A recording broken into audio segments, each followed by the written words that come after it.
Dalam rangka mengantisipasi dan mencegah penularan virus corona atau COVID-19, seluruh masyarakat diharapkan saling melindungi diri.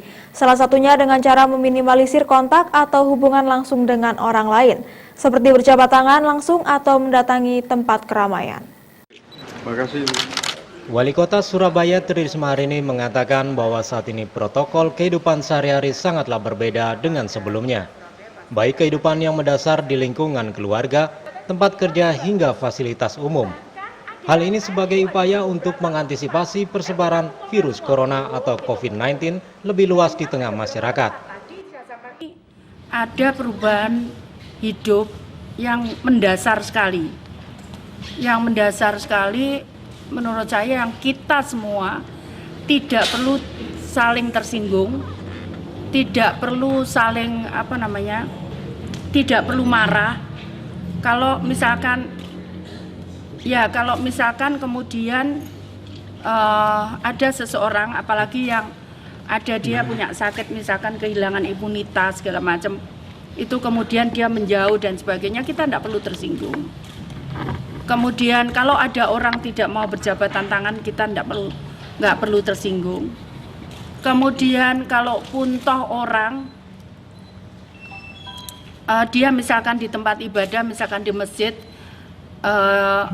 dia tidak mau, maksudnya tidak mau menggunakan, kalau masih dipasang karpet tidak mau menggunakan, kita juga tidak perlu tersinggung. Itu sebetulnya kalau mereka melakukan itu, sebetulnya itu mereka melindungi kita juga. Karena kita kan nggak tahu siapa pembawanya, siapa carriernya. Saya atau siapa, naudzubillah min dzalik. Saya minta tidak ada terjadi di Surabaya. Jadi itu yang pertama. Karena tadi ada perubahan yang mendasar. Protokolnya dari virus itu memang kita tidak perlu tersinggung. Yang pertama. Kalau misalkan orang, bahkan nanti akan saya jelaskan, orang tidak mau jabat tangan, orang mau tiba-tiba kalau di masjid dia tidak mau menggunakan karpet, atau orang tidak mau biasanya peluk-pelukan, nggak mau. Jadi kita tidak perlu tersinggung.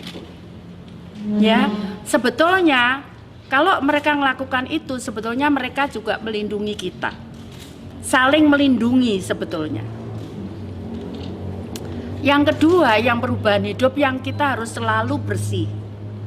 Jadi selalu harus cuci tangan, selalu harus pakai hand sanitizer-nya. Itu kita sekali lagi, kita tidak perlu tersinggung. Kalau orang di depan kita tiba-tiba menggunakan ini, seolah-olah kita bukan. Seolah-olah kita bukan seperti itu. Dia pengen melindungi diri. Nah, kalau dia melindungi diri, maka kemudian lingkungan mereka juga sehat. Ya, terus Stadi Setiawanto, Surabaya TV.